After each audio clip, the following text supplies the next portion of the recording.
আসসালামু আলাইকুম। আজকে কয়েকদিন ধরে দেখতেছি একটা নিউজ আসতেছে ফেসবুক ইউটিউবে, যে একজন মহিলা নাকি বাসায় মারা গেছে। ওনার ছেলে মেয়ে তিনজন, একজন সচিব, একজন কানাডা থাকে, আরেকজন নাকি মেয়ে আছে টিচার। তো দেখেন, আমি এই কারণে বলি যে জেনারেল শিক্ষিত এগুলোর প্রতি আমার অবিশ্বাসটা কেন উঠে গেছে। দেখেন, কোনো দিন কোনো নিউজে পাইবেন না যে একজন আলেমের মা এভাবে অবহেলায় মারা গেছে, বা কোনো দিন শুনবেন না যে কোনো আলেমের মা বৃদ্ধাশ্রমে যায় সেটা আশ্রয় নিচ্ছে।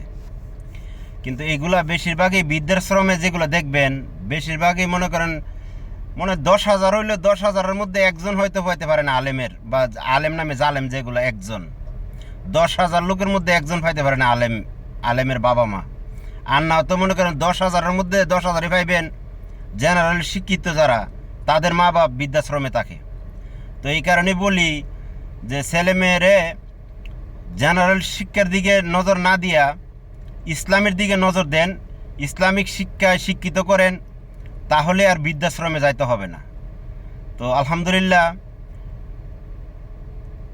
যে আলেমদের মা বাপ যে বৃদ্ধাশ্রমে থাকে না, এটাই বাস্তব প্রমাণ। আর নাও তো দেখেন একজন সচিবের মা হয়ে সেরা অবহেলায় মারা গেল, দেখার কেউ নাই। তো ভাই, আমি এই কথাটা বলার উদ্দেশ্য হলো যে আল্লাহ মাফ করুক, সবাই চেষ্টা করবেন ছেলে মেয়েরে দিনের এলেম শেখানোর জন্য, কোরআন শেখানোর জন্য। তাহলেই আপনারা এই বৃদ্ধাশ্রমে যাইতে হইব না, আর এভাবে অবহেলায় মারা যাইতে হইব না। আপনারা দেখেন না কোনো আলেমের মা বাপ এভাবে অবহেলায় মারা যায় নাই?